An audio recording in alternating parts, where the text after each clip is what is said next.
Dear student, class 10th AP का ये जो सम आपको स्क्रीन पे दिखाई दे रहा है, ये मेरे लास्ट वीडियो का है। इसमें मैं आपको ये बताना चाह रही हूँ कि ये मैंने एक इंक्रीजिंग ऑर्डर का सीरीज लिया था 2, 7, 12, जिसमें हमको जो डी फाइंड करना था वो हमें डी मिला था पॉजिटिव का 5।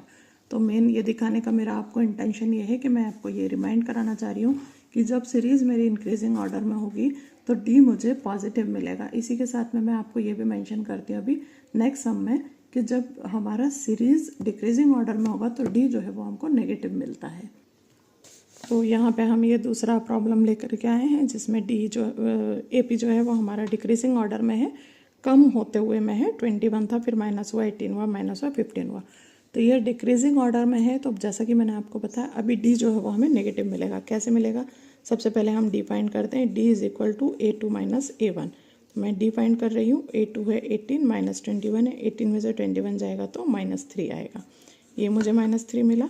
फिर मैं A3 माइनस A2 करूँगी। यहाँ से मुझे मिलेगा 15 माइनस 18, ये भी मुझे -3 में मिलेगा। तो यहाँ से हमारा कंफर्म हो गया डी हमें क्या मिला है, -3। गिवन हमको क्या है, डी निकालने के बाद हम गिवन लिखते हैं। ये मैंने आपको बताया था A1 A2 A3 है। तो गिवन में मुझे A इज इक्वल टू मिला हुआ है 21, डी इज इक्वल्स टू मैंने निकाला है -3, और n इज इक्वल टू, क्योंकि इन्होंने बोला है फाइंड 35 टर्म, तो n इज इक्वल टू मेरी 35 है और A 35 जो है वो मुझे फाइंड करना है।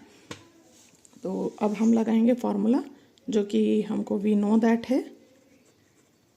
दैट फार्मूला होता है an is equal to a plus n minus 1 bracket के बाहर d।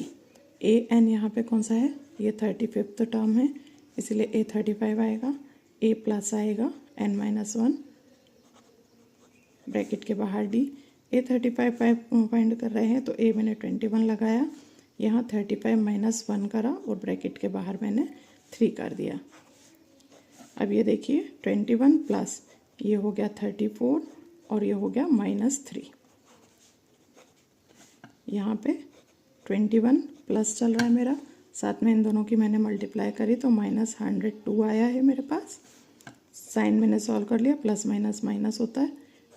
21 में से 102 माइनस करूँगी तो मेरा A 35 जो है वो -81 आ रहा है। तो यहाँ आपने देखा ये मेन चीज़ मुझे आपको बताना था कि जब सीरीज़ जो है वो डिक्रीजिंग ऑर्डर में होती है तो डी हमको नेगेटिव मिलता है। यहाँ पे मुझे डी नेगेटिव मिला है, और डी नेगेटिव मिलने के साथ ये भी तय है कि अगर डिक्रीजिंग में चल रही है तो सीरीज़ हमारी घटते हुए आएगी।